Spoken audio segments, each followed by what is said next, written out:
Здравствуйте! В этом видео будем устанавливать Windows 10 с флешки. В одном из предыдущих видео мы с вами записали загрузочную флешку с помощью утилиты Media Creation Tool. Ссылка есть в описании этого видео под номером 1. Именно эту флешку будем использовать сегодня. Видео не маленькое, в описании есть тайм-коды. Приступаем.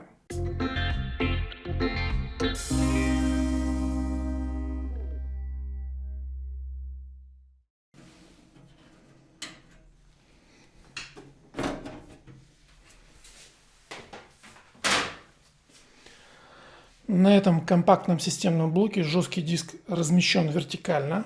И я решил поставить сюда вот такой недорогой SSD под операционную систему, а старый диск использовать как хранилище для файлов. Чтобы не тратить много времени на механическую работу, мы поступим просто. На типичном системном блоке десятых годов выпуска к жесткому диску подключаются два кабеля. Это кабель питания, вот он, и шина данных SATA. Я просто подключу новый диск. В моем случае это SSD на место старого.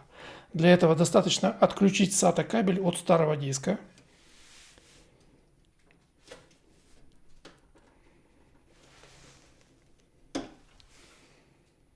И подключить к новому.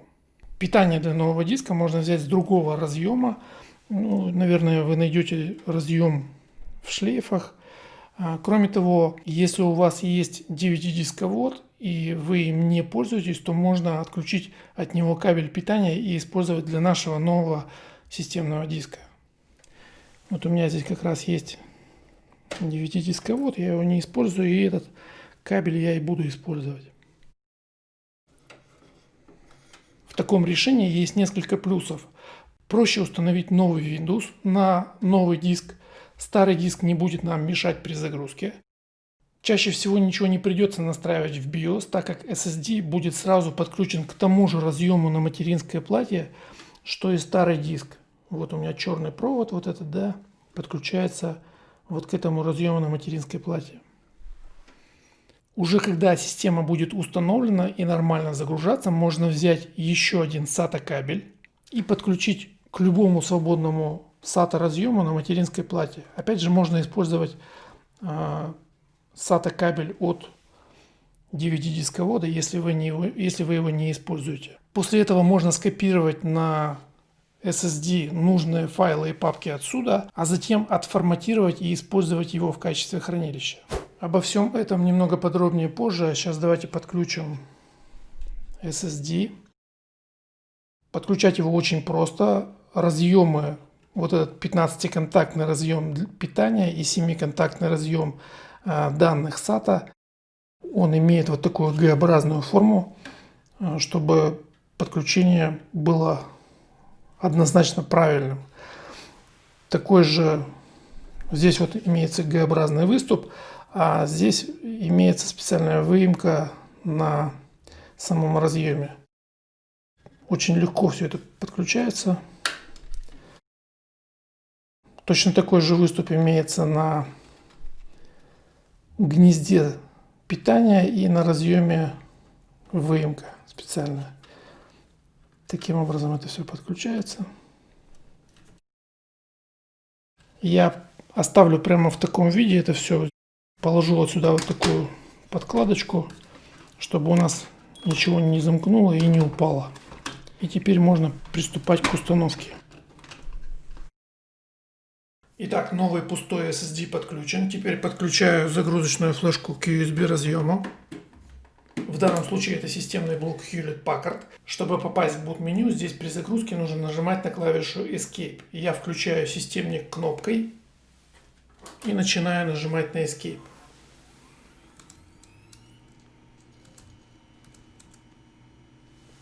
Появилось вот такое стартап-меню. Здесь мы можем увидеть, что для входа в BIOS нужно нажать на клавишу F10. А boot-меню здесь называется Boot Device Options. Чтобы открыть его, нужно нажать на F9. Нажимаю F9. Появилось boot-меню. Здесь перечислены загрузочные устройства, активные в данный момент. Сверху варианты загрузки в режиме UEFI. Ниже источники загрузки в режиме Legacy. Среди этих вариантов загрузки мне нужно выбрать загрузочную флешку, которую я подключил. Флешку можно найти по буквам USB в названии пункта. Это может выглядеть вот так. У меня здесь, как видите, нет таких пунктов с буквами USB. Довольно часто в таком меню отображается название изготовителя или бренда флешки. Моя флешка называется SanDisk, и здесь мы видим пункт с таким названием, точнее даже два пункта. Какой пункт выбрать вам? Кратко, если вы, как и я, устанавливаете Windows на чистый диск или SSD, где нет никаких ваших данных, то в принципе можно выбрать любой вариант. В случае выбора первого, при установке диск автоматически будет размещен в GPT. Во втором случае в MBR. Мы здесь устанавливаем с вами десятку, самую современную на сегодня систему, поэтому логично выбрать более современный загрузчик UEFI и разметку GPT. Клавишей курсора вниз я выбираю первый пункт и нажимаю на клавишу Enter. Появилось вот такое меню, здесь включился таймер, я выключу его, просто нажав клавишу курсора вниз-вверх. Теперь программа-установщик ждет моего выбора. Когда я создавал загрузочную флешку, то выбрал обе разрядности 32 и 64. Поэтому мы можем сейчас выбрать одну из них. Это вполне современный системник с процессором i7 и AZU 8 ГБ. Поэтому я выбираю 64-разрядную систему. Если у вас компьютер довольно старый и вы не уверены, какую разрядность выбрать, то рекомендую тоже попробовать x64. В крайнем случае возникнет ошибка, и вы всегда сможете начать установку сначала, выбрав 32-разрядный вариант. Я оставляю x64 и нажимаю на Enter. Компьютер загружается с флешки. Появилось стандартное меню установщика Windows. Здесь, как правило, русскоязычные пользователи ничего не меняют. Нажимаю «Далее». Здесь просто нажимаю «Установить». Появилось меню, где можно выбрать редакцию Windows. Если на вашем ноуте или компе Windows был предустановлен изготовителем компьютера, то вполне возможно, что у вас не появится это меню. При этом будет принудительно установлена заводская редакция. К примеру, у вас был предустановлен Windows 7 Home Basic и десятка установится тоже домашняя. Эта проблема решается, у меня запланировано видео, как решить ее просто. Если вы поставите этому видео лайк, то вы ускорите выход видео с решением проблемы. Я выбираю клавишей курсора вниз редакцию Windows 10 Pro и нажимаю на клавишу Enter. В следующем окне принимаем условия лицензии. Крыжик можно поставить как мышкой, так и нажатием на клавишу пробела. Нажимаю «Далее». Здесь нужно выбрать тип установки. Я делаю чистую установку Windows на новый диск, поэтому об обновлении здесь речи не идет. Сразу выбираем нижний вариант. Выборочная только установка Windows для опытных пользователей. В этом окне нужно выбрать место, куда мы будем устанавливать Windows. В данном случае у меня новый пустой диск, на нем нет никаких разделов. И место, куда я буду устанавливать, называется незанятое пространство на диске 0. Неважно, SSD накопитель у вас или обычный жесткий диск HDD, новый пустой диск выглядит одинаково. Я хочу использовать весь диск под систему, а файлы буду хранить на старом диске. Я не буду создавать никаких разделов на диске, установщик Windows сделает это не хуже нас с вами. Просто выделяю незанятое пространство на всякий случай и нажимаю «Далее». Началась установка, наблюдаем, ждем первую перезагрузку.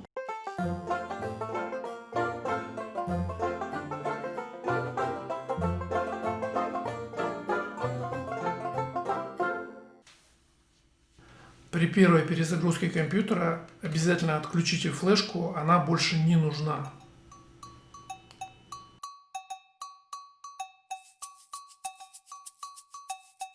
Теперь необходимо сделать настройки. Я оставляю регион, который у меня по умолчанию. В данном случае Россия. Если необходимо, можно выбрать страну в списке. Я оставляю Россию, нажимаю «Далее». В этом окне можно изменить раскладку по умолчанию. Я оставляю русскую, нажимаю «Да». Вторую раскладку всегда можно добавить позднее, нажимаю «Пропустить». Если ваш компьютер подключен к интернету кабелем, то я рекомендую отключить его в этот момент. В противном случае на следующем шаге нам будут предлагать войти в учетную запись Microsoft. Если вы не используете ее и не хотите делать этого, отключите кабельный интернет. А в этом окне можно нажать на кнопку «У меня нет интернета». Microsoft настаивает, чтобы мы подключились к интернету и вошли в учетную запись Microsoft. Чтобы пропустить, можно нажать «Продолжить ограниченную установку». Здесь нужно придумать имя пользователя локальной учетной записи. Я просто ввожу свое имя. Вы придумайте свое название или введите свое имя. Нажимаю «Далее». Пароль можно задать после всех настроек. Я так и сделаю. Нажимаю «Далее». Журнал действий я не использую, поэтому нажимаю здесь «Нет». Большинство пользователей отключают сегодня все параметры конфиденциальности вот этими переключателями влево.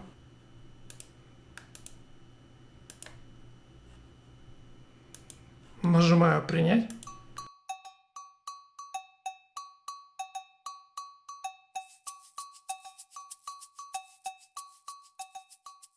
Мы установили Windows 10, можно подключить интернет.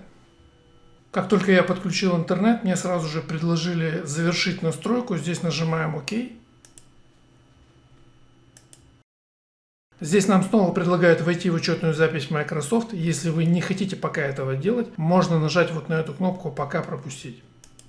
Итак, мы установили Windows 10. Теперь можно дождаться, пока установятся все драйвера из центра обновления Windows. Затем доустановить недостающие драйвера. Об этом у меня есть несколько видео, ссылку найдете в описании этого видео. Я завершу работу Windows, чтобы подключить старый диск.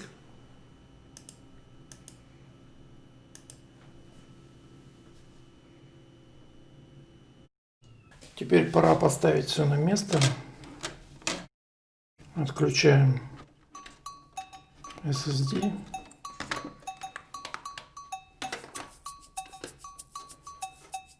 Я его поставлю вот сюда.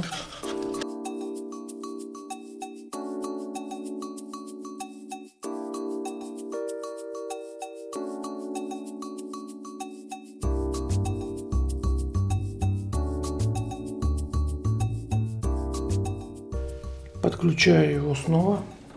Все очень легко, без усилий.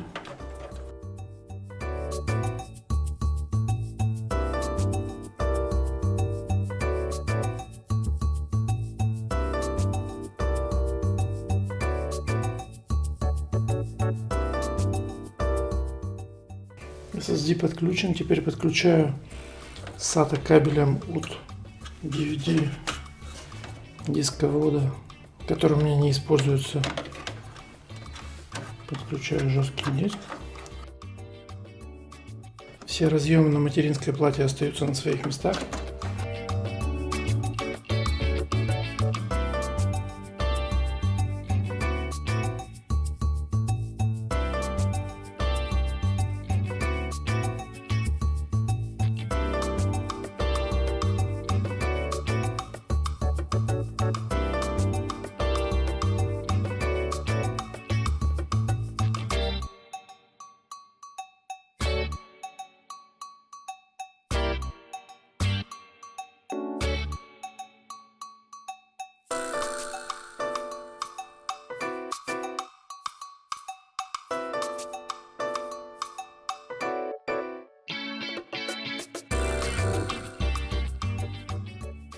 Готово, включаем.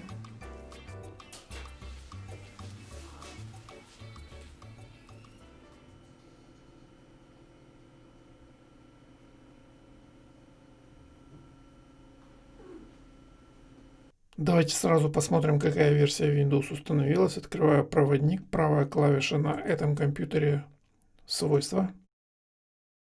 Как видим, установилась Windows 10 Pro. 64-разрядная. Ранее на этом компьютере у меня уже была активирована Pro версия. Несмотря на то, что я установил новый SSD под систему, Windows автоматически активировался при подключении к интернету. Подробнее об этом я рассказывал в одном из видео, ссылку найдете в описании. Теперь давайте посмотрим, что у нас там с разделами. Открываю этот компьютер. Здесь у меня есть SSD-диск, на который я установил только что Windows. А также появились еще два раздела: зарезервированная система и локальный диск E. На самом деле это один физический диск, мой старый жесткий диск. На нем был один раздел, а этот раздел был скрытым, и теперь он просто стал видимым. Если вы перенесли всю информацию с этого диска, например, сюда, или может быть на внешние носители, то можно отформатировать этот диск и использовать для хранения файлов. Для этого нажимаю правую клавишу на кнопке «Пуск», «Управление дисками». Здесь тоже видно, что у меня два диска. Это системный SSD. Установщик создал на нем, как видите, дополнительные разделы. А это мой старый жесткий диск, он небольшой, около 500 гигабайт. Давайте удалим на нем все разделы. Для этого нажимаю правую клавишу на разделе, удалить том. Нас последний раз предупреждают о том, что информация будет удалена. Я уверен, нажимаю «Да». Том удален. Второй том удаляю также.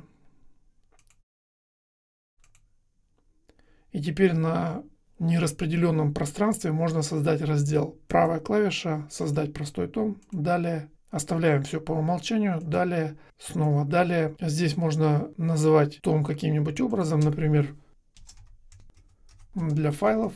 Название может быть любым. Нажимаю «Далее». Готово. Том отформатирован. И как видите, он сразу появился в проводнике. Закрываю консоль управления дисками. Теперь у меня есть том для хранения файлов. На этом ноутбуке у меня установлено Windows 7, и я решил установить Windows 10. Именно так начинается большое количество писем, которые приходят мне последние несколько месяцев. Еще многие пишут, что места на диске мало, на нем хранятся нужные файлы. В данный момент мне некуда их сохранить. Давайте посмотрим, как лучше решить такую задачу. У меня здесь, как видите, тоже Windows 7. У меня есть второй раздел на диске. И здесь хранятся нужные файлы. Если у вас нет второго раздела, но на диске есть свободное место, то вы можете попробовать создать такой раздел. О том, как это сделать, я рассказывал в другом видео. Ссылку на него вы найдете в описании этого видео. Итак, если нужно сделать чистую установку Windows и при этом сохранить второй раздел с данными, то сейчас мы с вами сделаем это. Мы будем использовать всю ту же загрузочную флешку, созданную в приложении Media Creation Tool. Прежде всего необходимо проверить, какая разметка на жестком диске. Для этого открываем утилиту управления дисками. В Windows 7 это можно сделать так. В проводнике нажимаю на компьютере правую клавишу мыши, выбираю управление. И здесь выбираю управление дисками. В окне утилиты управления дисками видно мой диск. Почему-то здесь у меня нераспределенное пространство, но это не так важно. Чтобы быстро посмотреть разметку диска, нажимаю правую клавишу на заголовке диска. Выбираю пункт свойства. В открывшемся окне нажимаю на вкладку «Тома». Здесь мы видим, что у меня основная загрузочная запись MBR. Проверьте, какая разметка на диске у вас. Если у вас здесь написано вот так, то значит ваш диск размещен в GPT. Просто запоминаем, это нам пригодится при установке. Закрываю все окна. Это все, что нам необходимо знать для правильной установки Windows. Единственное, что я бы посоветовал, это сделать метку для второго раздела, если у вас ее нет совсем. Метка «Новый том» вполне подойдет, а вот если метки нет совсем, то сделайте ее. Просто кликните правой клавишей по диску, точнее по разделу, и выберите пункт «Переименовать». Здесь напечатайте короткое название, ну, например, вот такое. Я нажал на клавишу Enter, мне написали, что нужно иметь права администратора, нажимаю «Продолжить». Метка успешно присвоена. Это поможет нам сохранить этот том при установке. Все, завершаю работу. Приступаем к установке. Ноутбук у меня выключен, я подключаю загрузочную флешку. Теперь нужно загрузиться с этой флешки. Я опять использую для этого boot-меню. На этом ноуте за вход в boot-меню отвечает клавиша Escape. Я включаю ноутбук и начинаю нажимать на клавишу Escape. Появилось boot-меню. Здесь мы видим загрузочное устройство ноутбука, уже знакомые две строчки с названием флешки SanDisk. Одна из них помечена UEFI, а вторая нет. Напоминаю, если вы определили, что у вас диск размечен в GPT, то выбирайте эту строчку. Если диск с разметкой MBR, то вот эту. У меня на диске разметка MBR, поэтому я перемещаю выделение клавиши курсора со стрелкой вниз на строчку без надписи и нажимаю на клавишу Enter. Здесь уже все знакомо, мы можем выбрать любую разрядность операционной системы. Я оставляю x64, нажимаю на Enter. Ноутбук загружается с флешки. Нажимаю на клавишу «Далее», «Установить». Здесь снова выберу версию Pro. Нажимаю «Далее». Здесь принимаем условия лицензии. «Далее». На этом ноутбуке мы также делаем чистую установку Windows, поэтому выбираем второй вариант. Мы видим все разделы на жестком диске данного ноутбука. Такая разметка типична для диска, размеченного в MBR. То есть здесь есть зарезервированный системой раздел загрузчика. Далее идет раздел с установленной Windows и раздел «Мои файлы». Если у вас есть второй раздел на вашем жестком диске, то он также здесь будет отображаться. Из всех разделов, которые здесь есть, мы оставляем только вот этот раздел «Мои файлы». Все остальные разделы удаляем. Для этого просто выделяю ненужный раздел, нажимаю «Удалить». Здесь подтверждаю. Со следующим разделом делаем то же самое.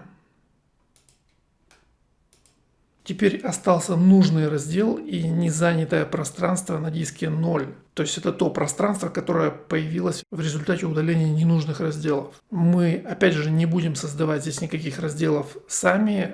Установщик Windows справится с этим не хуже нас. Поэтому просто выделяем незанятое пространство внимательно. Не выделите случайно вот этот раздел.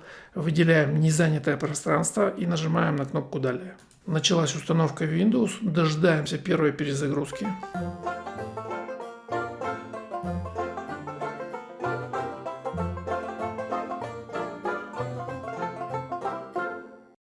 При первой перезагрузке опять отключаем флешку. Она больше не нужна.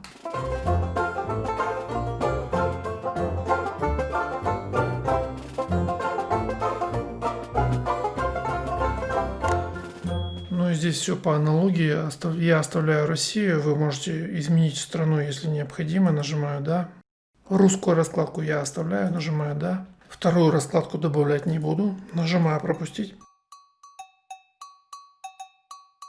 Сейчас мой компьютер подключен к интернету, и нам предлагают выбор способа настройки для личного использования или для организации. Я выбираю верхний вариант. Нажимаю «Далее». Здесь нам сразу предлагают войти с помощью учетной записи Microsoft. Если у вас есть такая учетная запись и вы хотите сразу в нее войти, то вводите свой email, нажимаете «Далее», затем пароль, и вы сразу авторизуетесь в учетной записи. Если вы не хотите заходить в учетную запись, можно этот этап пропустить и нажать вот на эту кнопку «Автономная учетная запись». Microsoft говорит нам о том, что мы не будем иметь доступа к определенным возможностям, если не войдем в учетную запись Microsoft. Тем не менее, чтобы пропустить, нажимаем вот на эту кнопку «Ограниченные возможности». Здесь нужно придумать имя пользователя. Я ввожу свое имя.